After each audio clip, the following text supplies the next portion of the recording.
Shalom, selamat pagi Bapak Ibu dimanapun Anda berada. Saya mau katakan tetap teguh, tetap kuat, tetap andalkan Tuhan, tetap berserah, tetap mempercayai Dia bahwa Dia tidak akan pernah meninggalkan kita sedikit pun juga. Sampai putih rambut kita, sampai masa tua kita, Dia akan menggendong kita. Karena itu biarlah kita tetap teguh, tetap mempercayai Dia, dan kita terus berdoa supaya Tuhan memberikan roh hikmat dan wahyu kepada kita, sehingga kita bisa mengenal Dia, mengenal Allah yang adalah kasih. Kita sudah belajar kemarin tentang kita lebih dari pemenang. Jadi kalau ada pemenang-pemenang, kita lebih daripada pemenang. Dan kemenangan kita bukan berdasarkan karena kehebatan, kejagoan, kemampuan kita. Tetapi Rasul Paulus berkata, kita lebih dari pemenang karena Allah yang mengasihi kita. Perhatikan baik-baik. Jadi kemenangan kita bukan berdasarkan apa-apa, tapi kemenangan kita yang membuat kita lebih daripada pemenang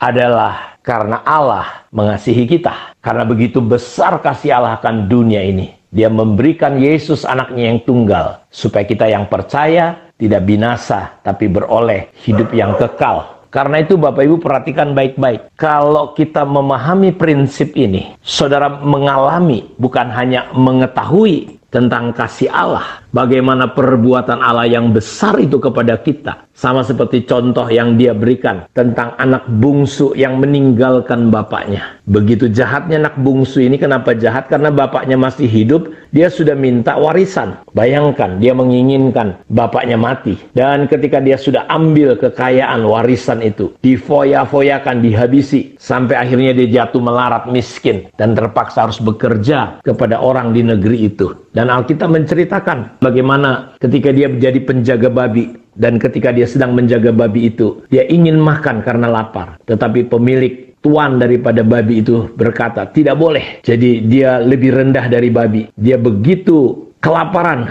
kasihan sekali. Jadi jelas dunia dan iblis tidak kasih apa-apa kepada kita. Dan karena ampas babi pun dia tidak bisa dapat. Dan ketika dia pulang, menyadari situasinya, dari jauh bapaknya sudah melihat dia dan menghampiri dia, membuat pesta untuk dia. Jadi saudara, mari kita renungkan kasih Allah. Karena ketika kita bisa mengalami dan memahami kasih Allah dengan benar, saya mau beritahu kepada saudara, kita akan lebih daripada pemenang. Kita lihat beberapa ciri orang-orang yang bisa memahami dan mengalami kasih Allah dalam hidupnya. Tentu kita belajar dari Rasul Paulus, penulis kitab Roma ini. Kita lihat yang pertama, bahwa ketika orang sungguh-sungguh mengalami kasih Allah dalam hidupnya, dia akan punya belas kasihan terhadap orang lain, Bapak Ibu. Rasul Paulus kita lihat, dia itu ditentukan untuk rasul bagi orang-orang non-Yahudi. Tetapi saudaraku, dia berkata, aku rela terkutuk demi saudara-saudaraku. Jadi demi orang Yahudi, dia rela walaupun dia tugas khususnya non-Yahudi, tapi dia nggak rela orang-orang Yahudi masuk neraka. Dan dia yang sudah mengalami kasih Allah dalam hidupnya, saudara, ada keterbebanan untuk bangsanya. Jadi saya mempercaya bahwa ketika kita mengalami kasih Allah yang membuat kita lebih daripada pemenang, kita lebih daripada pemenang bisa lebih dari orang lain karena kita akan ada keterbebanan terhadap jiwa-jiwa, Bapak Ibu. Seperti Rasul Paulus, seperti Tuhan Yesus, ada keterbebanan. Karena itu bukti saudara mengalami kasih Allah dalam hidup kita, saudara ada keterbebanan untuk jiwa-jiwa. Apalagi kita sedang hidup pada masa di mana orang begitu ketakutan, orang begitu cemas dengan hidupnya, karena memang tidak ada kepastian. Karena itu saya mendorong Bapak Ibu buka mata, buka hati, buka telinga untuk jiwa-jiwa. Kalau kau dengar ada orang-orang yang membutuhkan Tuhan, ada orang-orang yang mengalami kesulitan, kesusahan, datangi mereka, kunjungi mereka, doakan mereka, layani mereka, dan supaya mereka juga boleh diselamatkan. Karena kasih itu melenyapkan ketakutan. Kalau orang masih takut, dia tidak sempurna di dalam kasih. Karena itu pertanyaannya, apakah Bapak Ibu memahami dan mengalami kasih Allah di dalam kehidupan Bapak Ibu? Jika kita mengalami kasih Allah itu, seperti Rasul Paulus, dia menyadari bahwa dia adalah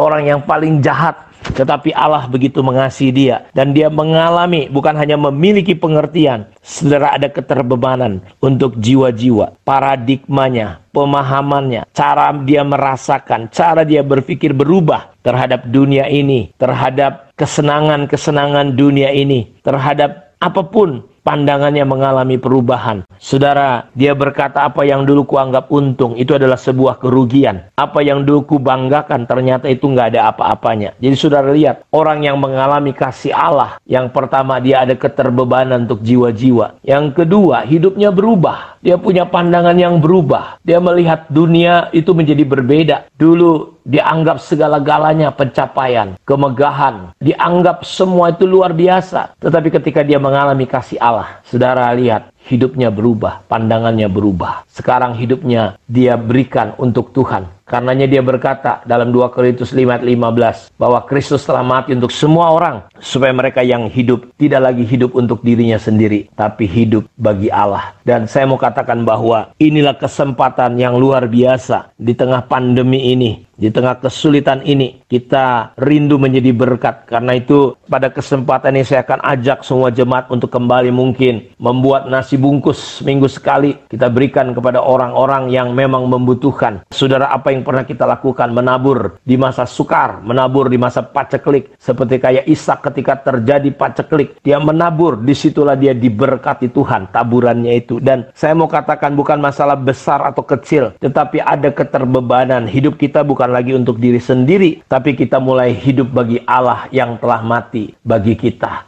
Jadi saudara lihat, orang-orang yang mengalami kasih Allah, dan kasih Allah yang kita alami akan membuat kita lebih daripada pemenang. Kita bukan hanya tidak merokok lagi, kita bukan hanya bertobat sampai tidak minum tuak lagi, tetapi hidup kita, pandangan kita, tujuan kita, perasaan kita, saudaraku, betul-betul berubah. Karena itu pertanyaan saya, biarlah kasih Allah itu bukan hanya kita tahu, tetapi kasih Allah kita alami. Sehingga kita punya rasa untuk selalu suka mengampuni, bisa menerima orang apa adanya.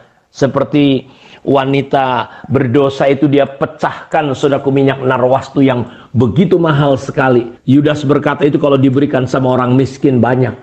Dan saudara tahu ketika Petrus, Simon orang beragama melihat itu, dia berkata kalau Yesus seorang nabi, dia tahu siapa perempuan ini. Dan Yesus bertanya, Simon, ada orang yang punya hutang besar, ada orang yang punya hutang kecil. Kedua-duanya nggak bisa bayar. Lalu dibebaskan hutangnya. Mana yang paling bersyukur? Simon orang beragama berkata, pasti yang hutangnya besar. Saudara lihat, kalau saudara sungguh-sungguh menyadari siapa engkau, pengampunan Tuhan yang besar dalam hidup kita, saya percaya kita tidak akan pernah hitung-hitungan. Ketika saudara jatuh cinta sama Tuhan, lihat gimana engkau tidak perlu disuruh berdoa, gimana engkau tidak perlu disuruh berkorban, engkau berinisiatif berkorban. Makanya orang yang meninggalkan kasih mula-mula seperti gereja Efesus, betapa dalamnya engkau telah jatuh. Karena itu saudaraku, Tuhan berkata, Simon, aku datang, engkau tidak melap kakiku, membersihkan kakiku. Ini perempuan meminyaki aku dengan minyak yang mahal. Kau nggak cuci kakiku, tapi ini perempuan cuci dengan air matanya, dia lap dengan rambutnya. Kau nggak mengurapi kepalaku, tapi ini perempuan mengurapi aku. Jadi lihat, orang yang mengalami kasih Allah, dia tidak akan pernah hitung-hitungan. Bagaimana dengan saudara? Apakah saudara masih mengasihi dan mencintai Tuhan dalam melayani dia? Atau engkau sudah mulai hitung-hitungan? Itu tandanya saudara mulai tidak lagi mengalami dan berada dalam kasih Allah di dalam hidup saudara. Saya berdoa, Tuhan buka mata hati kita untuk apapun yang kita lakukan, karena kita mengalami dan melakukannya dengan kasih Allah. Tuhan memberkati kita. Terima kasih Bapak, berkati semua anak-anakmu pada saat ini dimanapun mereka berada. Roh Kudus jamah, tolong buka mata hati kami supaya kami bisa melihat dan menyadari kasih-Mu yang besar dalam hidup kami. Dan kami boleh mengalami terobosan dalam pandangan, tujuan, cara merasa, cara berpikir, sehingga ada keterbebanan terhadap jiwa-jiwa. Cara paham pandang kami berubah ya Tuhan. Kami tidak lagi takut karena kasih melenyapkan ketakutan di dalam hati dan pikiran kami. Berkati anak-anak-Mu, berkati Indonesia, berkati semua jemaat Tuhan. Setiap orang yang mendengarkan saat teduh ini, Tuhan tolong dan jamah yang sakit disembuhkan Tuhan. Yang lemah dikuatkan oleh Tuhan sendiri. Terima kasih dalam nama Yesus kami berdoa. Amin. Tuhan memberkati kita. Shalom. Thank you.